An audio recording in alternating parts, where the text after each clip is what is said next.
এখন থেকে ভেবেছি দূরের বন্ধুদের জন্য কুরিয়ার মাধ্যমে আমার ড্রেসগুলো আমি ডেলিভারি করবো, কেননা অনেক বন্ধু রয়েছে আমাকে কমেন্ট করে বলে যে আমার বাড়িটা কাছে হলে নাকি আমার এখানে ড্রেস বানাতো।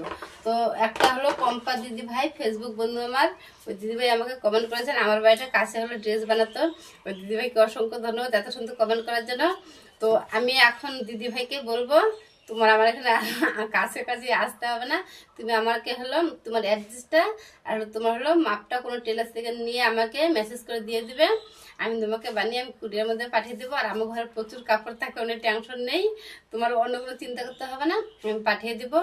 আর এটা একটা বিষয়, শুধু ওই পম্পা দিদিভাই না, এরকম অনেকেই রয়েছে মানে আমাকে আমি কমেন্ট করে তুলে ধরতে পারছি না সেরকম এখন, মানে সময় হবে না বের করে, এমনি তো সময় পাই না।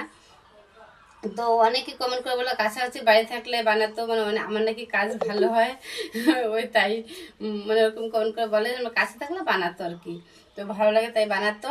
তো যাই হোক, সত্যি সত্যি আমারও একটু অসুবিধা হয় কিরকম, এর মধ্যে একটা হলো কোণে আমার এখানে ব্লাউজ বানাবে একজন কাস্টমার কোণে, তো আমার এখানে ব্লাউজ বানাবে, সে কি বলে বক্সিরহাট, ওখান থেকে 6টি ব্লাউজ ক্যারি করে নিয়ে এসছে আমার এখানে বানাবে বলে। তবে কি বিয়ের 4 দিন না 6 দিন আগে এসছে আমার এখানে, 6 দিন আছে 4 দিন আগে এসছে আমার এখানে বানাবে, তবু আমাদের বাড়ি পর্যন্ত এসে পৌঁছতে পারেনি। আমাকে ফোন করেছিল মানে আমাদের বাড়িতে আসবে, তারপর আসতে পারিনি। আমি তারপর প্রপারে গিয়েছি, গিয়ে কোনো একটা দোকানে গিয়ে টেলার্সে গিয়ে মাপটা নিয়েছি। আর অন্য একটা দোকানে, অন্য দোকান বলতে আমি যে দোকান থেকে সবসময় লাইনিং নিয়ে আসি ওই দাদা ভাইয়ের দোকানে গিয়ে কাপড়গুলো কাটিং করেছি। হয়তো ভিডিওটা শ্যুট করেছি আর পোস্ট করা হয়নি, তোমরা দেখবে হয়তো পোস্ট করলে। তো ওইখানে গিয়ে আমরা কাটিং করে দিতে হয়েছে, তো শাড়িগুলো সেলাই করা হয়নি। তারপর সেগুলো যদি আমার কুরিয়ার মাধ্যমে দিতে পারতাম তাহলে আমার ওরকম ঝামেলাটা, আমি আবার এখান থেকে লোক গিয়েছে ওদের সাথে দিতে হয়েছে। তো আর একটা দাদা ভাই আছে কোথায়, মুর্শিদাবাদে বাড়ি, উনি আমাকে অনেক কদিন ফোন করেছেন ওনার মেয়ের জন্য দুটো কুর্তি দুটো ফ্রক বানাবেন।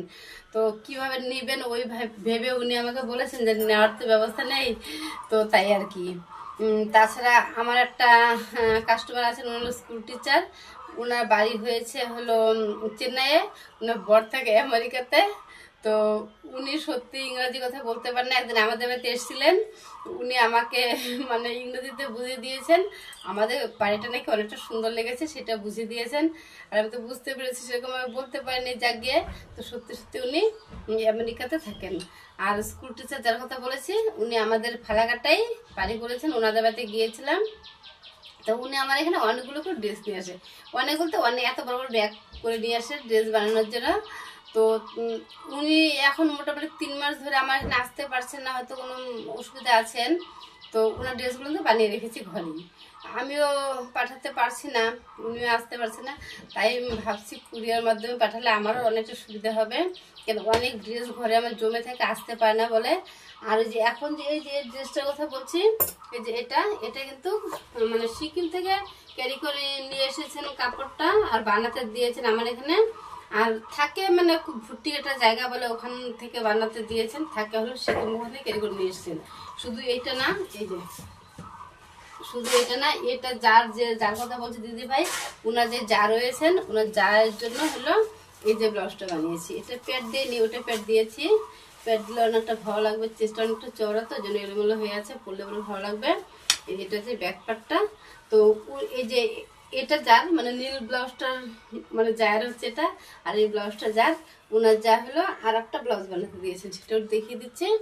আর এই যে দেখো লটকনটা করে দিয়েছি, আর লটকনটা আমাদের যে লেসগুলো আর যে গোল্ডেন পুঁতিগুলো সেগুলো আমারই গোল্ডেন কেনা, গোল্ডেন মানে গোল্ডেন সত্যি সত্যি 1,70,000 টাকা যে মানে চলছে আর কি মার্কেট গোল্ডেন, ওই গোল্ডেন দিয়ে হাইলাইট করে দিয়েছি কিন্তু।